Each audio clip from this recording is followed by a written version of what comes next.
ठिकाणी मंचावर उपस्थित असलेले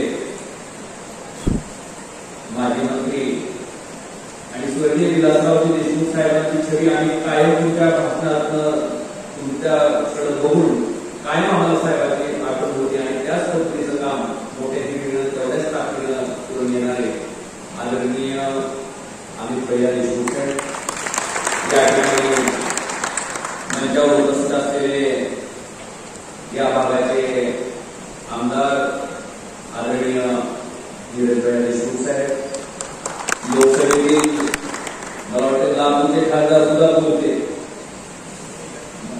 आणि लोकांना वाटतं की लातूरच्या खासदाराला मोठी बोलू दिलं जात नाही, पण खासदार लातूरचे बोलते हे लोकसभेत त्यांनी दाखवून दिलं असे आमचे लोकसभेचे सहकारी आदरणीय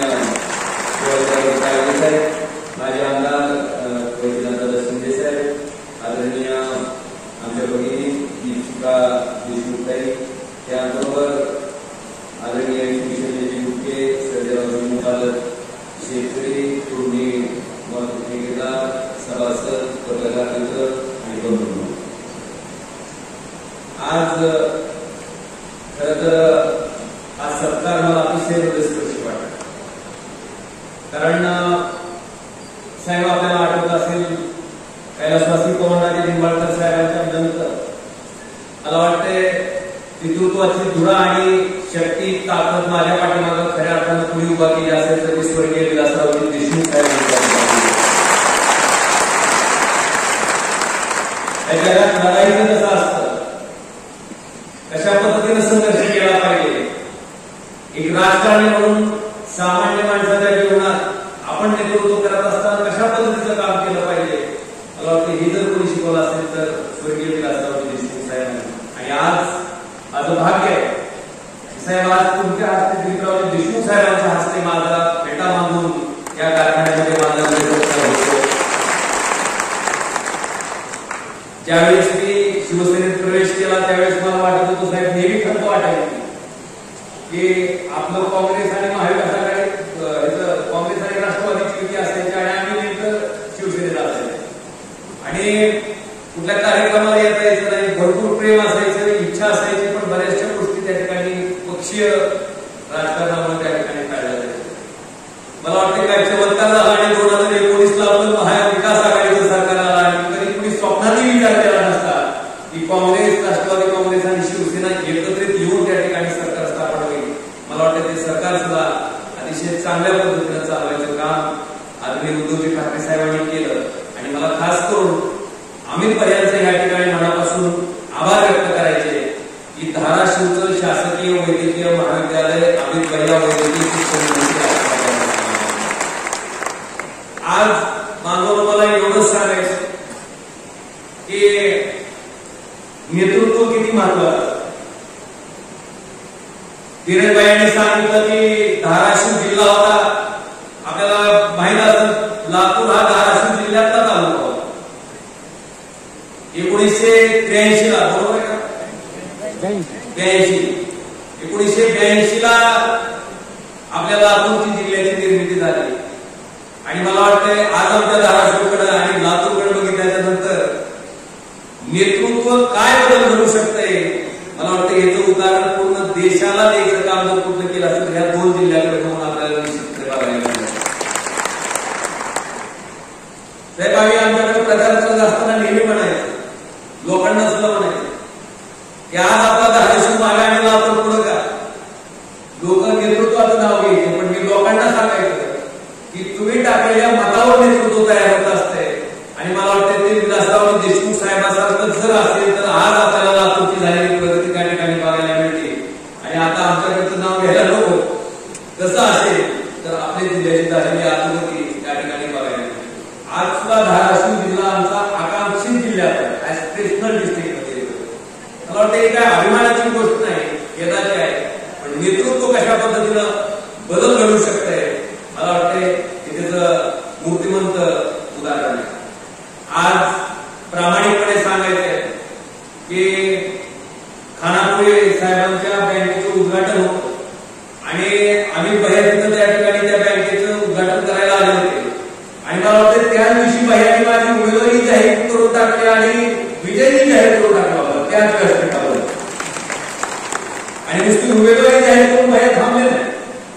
तर मला वाटतंय काळगे साहेब लातूरला जितक्या सभा घेतल्या त्याच्यापेक्षा एकाधिक होणार आगाऊ सभा धाराशिव जिल्ह्यात बाळासाहेबांनी घेतली, गिरीशराव देशमुख साहेबांनी घेतली, धीरज भाईंनी घेतली. आणि माझ्या विजयामध्ये सुद्धा आज आपल्या सर्वांचा फार मोठा वाटा आहे. त्याच्याबद्दल सुद्धा मी या कार्यक्रमाच्या निमित्तानं आपल्या सर्वांचे मनापासून आभार व्यक्त करतो. आज आपण बघतोय अनेक सहकारी साखर कारखाने किंवा संस्था कशा चालवायला. पाऊस प्रचंड प्रमाणात पडायला लागलाय, भरपूर पडायला लागलाय, शेतकरी मोठ्या प्रमाणात ऊस लावणार आहेत. पण भैयासाहेब आज आपण जवळपास दिवसाला 50,000 टन गाळप करायची क्षमता आपल्या या मांजरा परिवाराच्या माध्यमातून आज दाखवून गेलेल्या शेतकऱ्यांसाठी उपलब्ध करून. त्यामुळे आता ऊस लावायला काय अडचण नाहीतर पूर्वी ऊस लावायचा म्हणलं तरी शेतकऱ्याला ताण असायचा की बाबा आपला ऊस वेळेवर जाईल का, कारखाना ऊस घेईल का. तर मला वाटतं ती सुद्धा शंका जवळपास 50,000 टन प्रतिदिन गाळप क्षमता मांजरा परिवाराच्या माध्यमातून आपण त्या ठिकाणी तयार केलेली आहे. आणि खरंच संस्था कशा चालवाव्यात, कशा पद्धतीने जोपासाव्या, कशा पद्धतीने सर्वसामान्य माणसासाठी उपयोगाला राहणार आहे त्याचं उदाहरण आपण या सगळ्या सहकारी संस्था अतिशय चांगल्या पद्धतीनं चालून दाखवलेला आहे. आज खऱ्या अर्थानं शेतकऱ्याच्या बाबतीत हा प्रश्न उपस्थित होतो की खरंच शेतकरी म्हणून आपलं जगणं त्या केंद्र सरकारला आणि राज्य सरकारला मान्य आहे. हा मुळात विषय आहे. मुख्य म्हणजे मला वाटतं साखर हा एकमेव असा व्यवसाय आहे की ज्याच्या कच्च्या मालाचा भाव पण सरकार सांगते तसंच ठरवायचा आणि तयार झालेली साखर सुद्धा कधी विकायची, कशी विकायची आणि त्याचा भाव सुद्धा सरकारच नियंत्रण करते. आज भैयासाहेब साहेबांनी लोकसभेत सुद्धा त्या ठिकाणी विनंती केली की 15 ते 20% साखर फक्त सर्वसामान्य माणसाला खाण्यासाठी उपयोगी, बाकीचे 80% साखर ही त्या ठिकाणी उद्योगासाठी, कोकोकोलासाठी कंपनी, कॅडबरीसाठी म्हणजे इंडस्ट्रियल यूज साठी 80% साखरचा वापर केला जातो. मला वाटतं 20% लागणारी लोकांची दैनंदिन जीवनातली साखर अगदी मोफत जरी कारखान्याकडून घेतली तरी कारखाना देईल, पण निदान 80% साखर जी आम्ही उत्पादित करतो, शेतकऱ्याचा ऊस आम्ही उत्पादित करतो, त्या साखरेची किंमत मात्र ठरवायचा अधिकार त्या ठिकाणी सरकार नावाच्या यंत्रणेनं त्या कारखान्याला देणं गरजेचं आहे. विक्री करायचा अधिकार सुद्धा त्या साखरेला देणं गरजेचं आहे. मला वाटते हा निर्णय जर त्या ठिकाणी झाला तर निश्चितपणे शेतकऱ्याला सोन्याचे दिवस आल्याशिवाय राहणार नाही. अतिशय चांगल्या दिवसभर अगदी कुणी कसलाही काही फोन केला, कुठलंही काम सांगितलं तरी नाही म्हणत नाही, त्याचं काम करायचा प्रामाणिकपणे प्रयत्न करत असतो. मला वाटतं ह्याच्यामध्ये सुद्धा स्वर्गीय विलासराव देशमुख साहेबांचे त्या ठिकाणची बात साहेब जसं साहेब सांगायचे स्वतः की जसं गढूळ पाणी जर असलं, खराब पाणी जर असलं तर आपल्याला झाडाला द्यायला वापरता येईल. थोडंसं बऱ्या प्रमाणात पाणी असलं तर आपण आंघोळीसाठी किंवा आपल्या घरात धुणी करण्यासाठी त्याचा वापर करू शकतो. शुद्ध पाणी असेल तर आपण पिण्यासाठी वापर करू शकतो आणि अतिशय पवित्र पाणी असेल तर देवाच्या पूजेला त्याचा वापर येतो.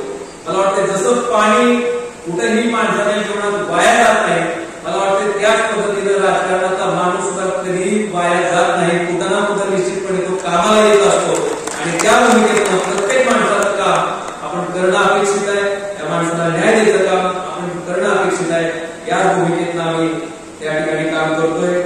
आज इथं आलेल्या मान्यवरांनी सांगितलं की आता आपण बघतोय सगळ्या टीव्ही चॅनलला बघा, पेपरला बघा, सरकारच्या जाहिरातीत बघा, सगळीकडं लाडकी बहीण योजना. पण साहेब ती लाडकी बहीण योजना नाही, ती लाडकी खुर्ची योजना आहे. यांना खरंच बहीण जर लाडकी असती तर 2.5 वर्षापूर्वी जेव्हा यांचं सरकार आलं असतं तर त्या दिवशी सरकारचा निर्णय घ्यायचा आणि बहिणीला जे 1500 रुपये द्यायची चालू केले त्या दिवशी चालू करायला पाहिजे ना. ज्यावेळेस महाविकास आघाडीचं सरकार आलं, उद्धवजी ठाकरे साहेब मुख्यमंत्री झाले, आपण सगळेजण भैयासाहेब मंत्री होते. मला वाटतं त्यावेळेस शेतकऱ्याच्या कर्जमाफीचा निर्णय आपण ताबडतोब घेतला. आपण असं म्हणलं नाही की बघू आता निवडणूक आल्याच्या नंतर निवडणुकीच्या